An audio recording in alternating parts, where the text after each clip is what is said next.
Hello guys, welcome back to my channel. If you're new to this channel, then hi, my name is Sumbul and I'm a psychology graduate student at the University of Edinburgh. In this video, I want to be talking about something a bit different here.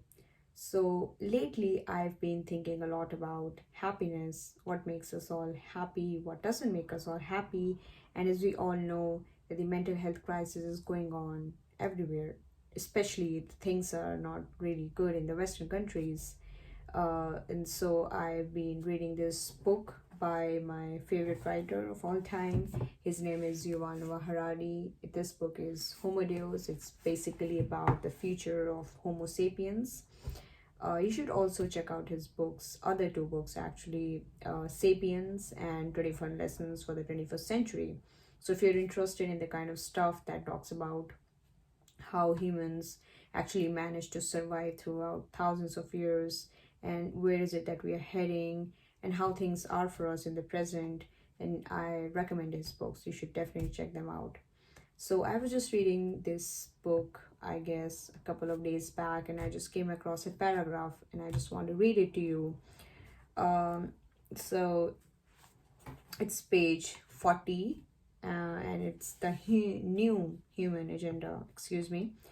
And he says, like, the glass ceiling of happiness is held in place by two stout pillars. One is psychological, the other biological.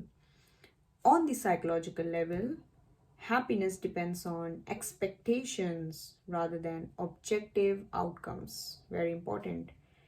We don't become satisfied by leading a peaceful and prosperous existence. Rather, we become satisfied by, when reality meets or matches our expectations. The bad news is that as conditions improve, expectations balloon. Dramatic improvements in conditions, as humankind has experienced in recent decades, translate into greater expectations rather than greater contentment. If we don't do something about this, our future achievements too might leave us as dissatisfied as ever. So, this was really powerful, and I personally agree with this because it's the expectations that really makes a lot of difference. We all have these expectations. We think that's how things should be, and that's how things should always be for us and in our lives, and that really make things really difficult for us, especially when our expectations don't match our reality. uh, Personally, when I came here, I had a lot of expectations, like that's how things were going to be and that's how they should be, and they just don't work out. Majority of the times our expectations don't work out the way we want them to be. They don't become our reality. So that really bums us all, I guess. I think it happens with everybody.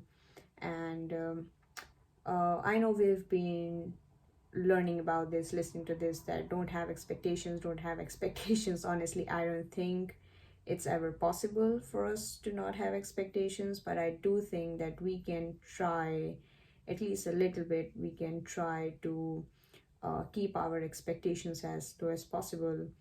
Uh, but honestly, I still think how I can personally do it.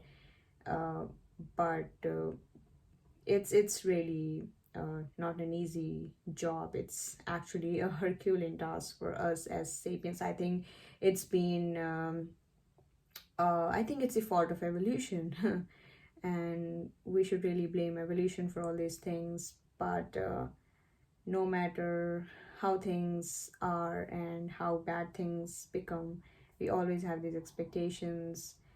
um, I don't know, maybe if you have something better to share, I would like to know what you have. So do comment them in the comment section down below. Like, what do you think about expectations versus reality? And what do you think we can do as individuals to not feel bad when our expectations don't match our realities?